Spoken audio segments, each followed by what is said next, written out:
The year is 1981. America is in the throes of the Cold War, and Ronald Reagan, a charismatic Hollywood actor turned politician, has just been sworn in as the 40th President of the United States. It was a time of intense political tension, with the world divided into two opposing camps. Amidst this, Reagan's rise to power was nothing short of meteoric.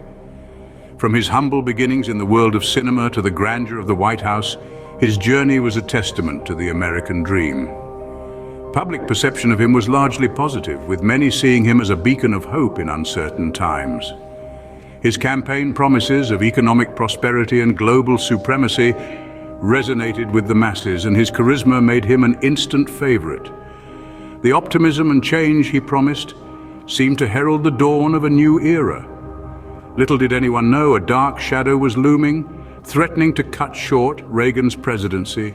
On March 30th, 1981, just 69 days into his presidency, Reagan was leaving a speaking engagement at the Washington Hilton Hotel in Washington, D.C. The day was crisp and clear, a typical spring afternoon in the nation's capital. President Reagan had just finished addressing the AFL-CIO representatives, and his spirits were high. He was leaving the hotel, waving at the crowd, his charisma and charm on full display. Suddenly the air was pierced by the terrifying sound of gunfire. 6 shots rang out in quick succession, a stark contrast to the previously serene atmosphere.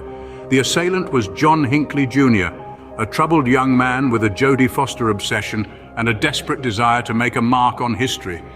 He had positioned himself among the press, blending in with the crowd, his .22 caliber Rohm RG-14 revolver hidden until the moment of attack.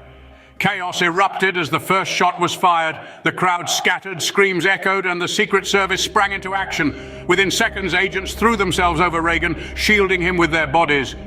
But it was too late to prevent the damage entirely. Reagan, along with 3 others, was hit.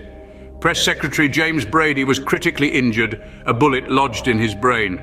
Secret Service agent Tim McCarthy took a bullet to the chest as he stood between Reagan and Hinckley. Police officer Thomas Delahanty, who was standing behind McCarthy, was hit in the neck. And Reagan? A single bullet ricocheted off the armored side of the limousine, hitting him under his left arm and puncturing his lung. He was initially unaware that he'd been shot. It was only when he began coughing up blood in the limousine that the severity of the situation became clear. In the midst of this pandemonium, the Secret Service agents, with their unwavering dedication and swift response, managed to subdue Hinckley. The president, meanwhile, was rushed to George Washington University Hospital, his life hanging in the balance. In the midst of chaos, Reagan was rushed to George Washington University Hospital, fighting for his life. In the wake of the assassination attempt, the nation held its breath, waiting for news of their president's fate. Ronald Reagan's recovery was nothing short of miraculous. Despite the severity of his wounds, the president was back at the helm of the nation's leadership in just 2 short weeks. His return to power was met with a surge of public sentiment, with many Americans admiring his courage and resilience. His indomitable spirit in the face of adversity seemed to embody the very essence of the American ethos. The aftermath of the attempt also saw the trial of John Hinckley, the man responsible.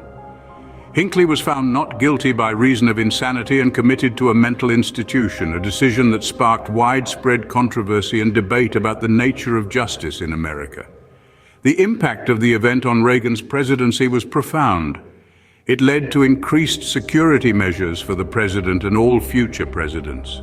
The Secret Service, chastened by the incident, implemented sweeping changes in their procedures to ensure the safety of the nation's leader. But perhaps the most significant impact of the attempt was the bolstering of Reagan's public image. His calm demeanor during the ordeal, his quick recovery, and his return to power all contributed to his image as a resilient leader.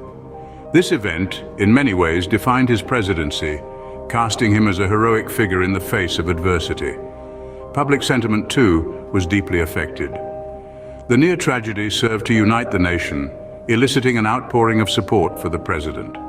The American people, regardless of their political leanings, rallied around their leader in his hour of need.